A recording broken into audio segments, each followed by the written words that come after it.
carwada Baahisoor ayaa maanta magaalada Hargeysa ku soo bandhigtay carwo ganacsiyad ballaaran. Carwadan oo lagu soo bandhigay dhammaan alaabta iyo agabka Ramadaanta loogu talagalay waxana ay sameysay qiimo dhimis 50%. Alaabtan lagu soo bandhigay carwada waxa kamid ah alaabaha guryaha lagu qurxiyo, maacuun ay kamid yihiin dhammaan agabka loogu talagalay inay ku soomaan bulshada ku dhaqan magaalada Hargeysa. Waxana ay carwadan socon doontaa muddo 14 cisho. Qaar kamid ah mas'uuliyiinta carwada Baahisoor ayaa ka warbixiyay agabka laga heli karo, isla markaana waxay ballan u sameeyeen dadka carwada wax ka iibsada. Umar Maxamed waxaan ka warbixin doonaa carwadan aanu maanta furnay.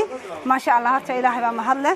aad baan u soo dhaweynayaa customerka qaaliga. Waxaan u sheegayaa kale iyadoo bishii barakaysneed qaaliga la galay bishii Ramadaan oo haddana Ilaahay haynaga haya xaaladena caafimaadna ay maxaan ku wax badan jiraan. waxaan soo dhaweynaynaa waxaan furnay carwadii sidii walba nooga yaqaanay carwo Baahisoor. magaca kale Baahisoor marka maxay maqasho kale qof walba wax kasta uu baahan yahay ayuu ka helayaa.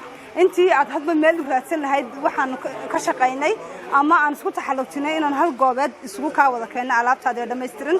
markaas waxaan leeyahay dhammaan reer Somaliland iyo wixii kale loo sii dhiibayaba waxaad ka hesho waa ku diyaar shaqaale u jabsan inay ku raali galiyaan waqtigooda iyo xilli kastana team kasta ku luminaya sida adigu u faraxdo. kale waxaan leeyahay customerka qaaliga farxadiinu waa farxadayada. soo dhawaada 14 cisho shaqaynaysa.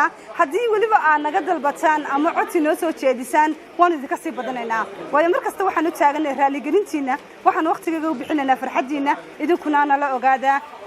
maxad dumar kasta waxa la gelayaa bishii barakaysneed kulay waxay wanaagsan tahay afurku marka shay qurux badan ku afurayso.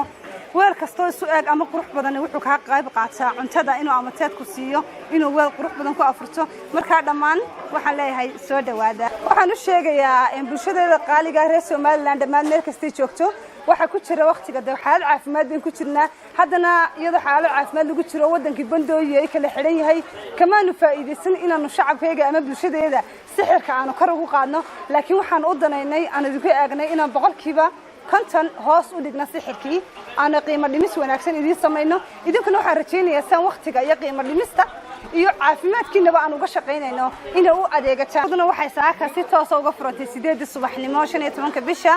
hoolkii hay'adda shaqaalaha waxay furmi doontaa 8 subaxnimo ilaa 9 fiidnimo.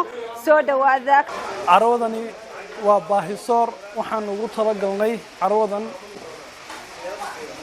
inay ka faa'iideystaan dadweynaha ku nool Hargeysa. waxaan ugu talagalnay bisha barakeysan Ramadaan. waxaan ugu talagalnay 50% discount. waxaana gaar ahaan aan jecelnahay dadweynaha inaan waliba u keenay alaabtan geeska oo aan siinayno 1 sano garantiin ah. hadduu ka jabo geeskaasi in loo celi doono mid cusub la siin doono. geestooda waxa iyagoo halkaasi ka dareen celiyay dadka carwada ka faa'iideystay waxana hadaladoodii kamid ahaa. waxaan bulshada la wadaagayaa inaan maanta imi carwada Baahisoor oo aan ka helay adeegii Ramadaanta loo baahnaa oo dhan qiimo jaban shaqaale ku soo dhaweynaya. maxaan leeyahay waxaan ka iibsaday intaas oo agab oo aan u baahnaa. asxaabtayda halka iga daawan doonto iyo bulshada kaleba waxaan ugu baaqayaa in ay imaadaan oo ay ka iibsadaan agab fiican baa yaala oo guriga u baahay oo carruurtu u baahan tahay oo jikadu u baahan tahay. marka soo dhawaada baan leeyahay. waxaan ku suganahay carwada Baahisoor oo inoo keentay agabtii Ramadaanta oo qiimaheeduna ka jaban yahay qiimaha suuqa. marka waxaan u sheegaynaa dadweynaha ugu bishaareynayna inay carwada ka soo qayb galaan si uga faa'iideystaan alaabta Ramadaan. isku soo wada duubo carwadan ayaa 14 caanamaal soo socda ka socon doonta hoolka hay'adda shaqaalaha Somaliland. Cabdiraxmaan Yaasiin British warbaahinta SBC Hargeysa.